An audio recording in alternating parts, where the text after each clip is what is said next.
Be sure that you reserve those looks. You reserve those for your in-person. Do not waste that on a virtual experience. Street.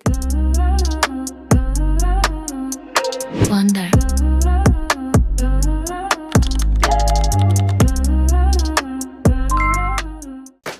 Hey y'all, Dom here, certified image consultant and fashion stylist. Really quick, I am preparing to switch career paths, right? And so as I was preparing, I said, I believe this is good content and I think I should share it with my family. So here I am. If you don't already, you should have a go-to virtual interview look. As we know, the bottom isn't as important. Like, we don't need a whole full look with the shoes and everything, unless that's something that you're into, to kind of mentally prepare you to be like, okay, I'm ready, game on.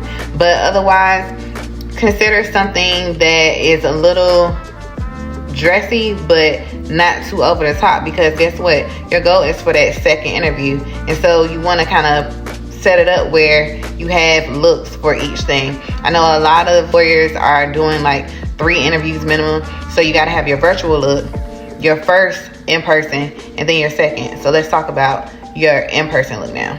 So me personally, with my first look, I'm coming in hot. You know what I'm saying? I got a pinstripe go-to suit that I use every time. It's also green. I'm thinking money, all right? Because I also dress based off of dopamine. So in this instance where it's not as common to be colorful, and especially because it's winter, I'm going to bring that money green out. Well, not necessarily money green, just green in general. And in my mind, I'm thinking, now that second interview, that's the who's who. You know what I'm saying? So you still got to bring a suit, right? But you might want to give it a little conservative, just in case the CEO is a little bit more seasoned, a little bit more conservative, and is looking for someone to kind of essentially match that energy. So I would go with something all black, and if not, pinstripe, something of that sort. If you're into dresses, like what I have on is a dress, it's easy to put on, and then you just throw on a blazer. So let's recap.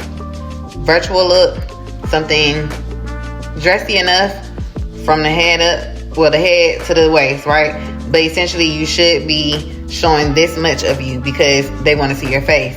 That second look, we want to come in hot, just in case they don't do a third and they're one on that first encounter. But if it is a third, and that is what the higher ups, the CEOs, all that, you want to make sure you really bring it, but give a little conservative sprinkle. Now, granted, you have to know who you are trying to work with, right? So if that isn't their vibe, then of course that doesn't apply. But make sure that you do the research and kind of explore the culture, because that third look is going to be imperative, and to me, for sure, a deal breaker. Be sure that you reserve those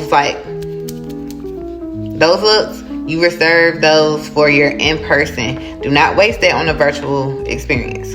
Next month, I will be bringing back my Meyer fashion series. So this was just a little teaser to let you guys know that we are back. And if you aren't following my YouTube channel already, please do so. You don't want to miss this.